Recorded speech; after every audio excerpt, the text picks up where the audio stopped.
Greetings and good Tuesday. We're going to give you a little bit of Bretonnian eye candy today. This is a unit of Knights of the Realm that I finished up for Kings of War, because that is the only game that they belong in right now. Good old Games Workshop discontinuing gorgeous models. We won't talk about the Tomb Kings.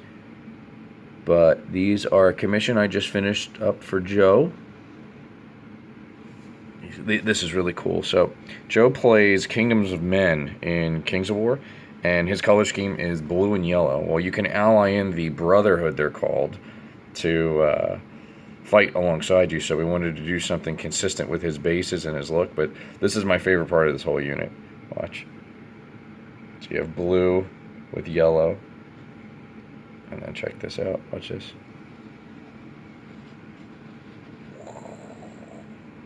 It changes color. It's the simple things.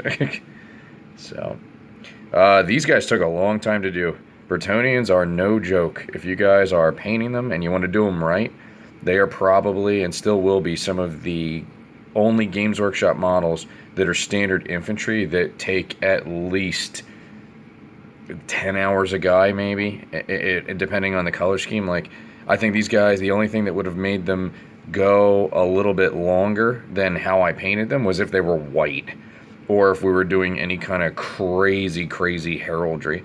I know some people put the fleur-de-lis on there, and some of the other heraldry, like lions or griffins or things. I kept these guys traditional because with these guys I really think that less is more. So you got just everything quartered, blue and yellow, and then the bases.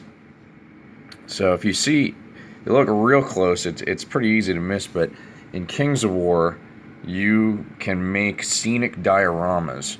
So the only thing that's important is that they fit on this footprint. So in Kings of War as well, there's a rule that says you can have up to half +1 for your models in a unit. So this is technically a 10-man unit. Even though it's only 8 guys, it fits the base, it fills it out, and it fits the requirements. So the min requirement for a 10-man unit model-wise, if you wanted to do that, would be 6 guys. Now, with that being said, you can fit, technically this unit only had to be 6 models. I mean, Joe had the Knights, and I personally think it looks cooler like that. But you could put 6 Knights, and you'd put them on this exact footprint. But you'd get tons of space to do a lot of really scenic, cool things, like them riding off a cliff, or a knocked-over wagon, or anything you can really think of that fits the army. I know lots of Chaos players do, lots of mountainous crags that their guys are jumping off of, and whatnot. That's just a cool shot right there. But yeah, that footprint fits in there, so you can really do a lot of scenic things. So if you look real close on the base, because Bretonnians, now, if you guys are ever working on them, if you have a Bretonnian and he's not on the base yet, like he's not glued to his original Warhammer stand, do not glue him to that, because that will be really difficult to remove him. The joins of some of the Bretonnians here, let's see if you can get a good picture here. Oh God. Oh, sneezing. All right. Allergies. I'm allergic to great looking models. So if you see there, you see how the hoof is connected? There's that little section in there.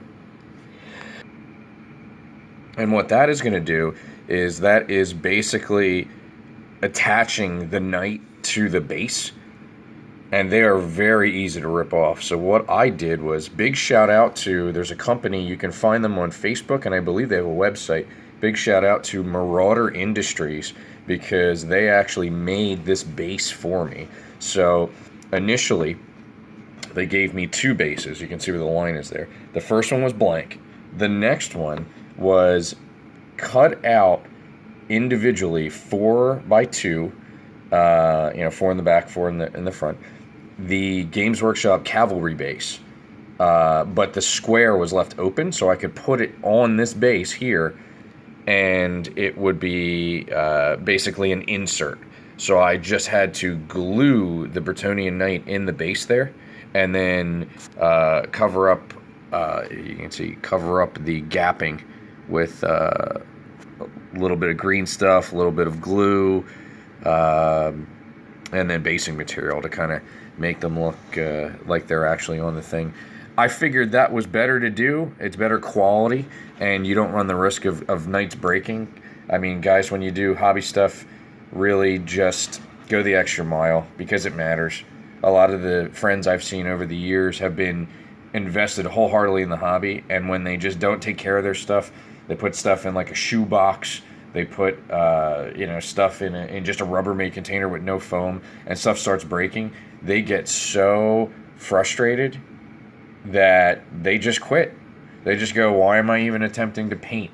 Why am I going to build this? Why do I want to play? All my stuff's broken. So go the extra mile and really take care of your stuff.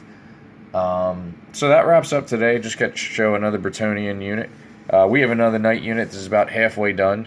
We'll take pictures of that, and then we'll have a free company unit up there. So wanted to thank Joe for allowing me to take the commission. It was good to kind of reminisce and paint some old nights. So we'll be dropping them off to him shortly. And again, like, comment, subscribe. I enjoy making the videos. Let's keep making it possible. And happy painting.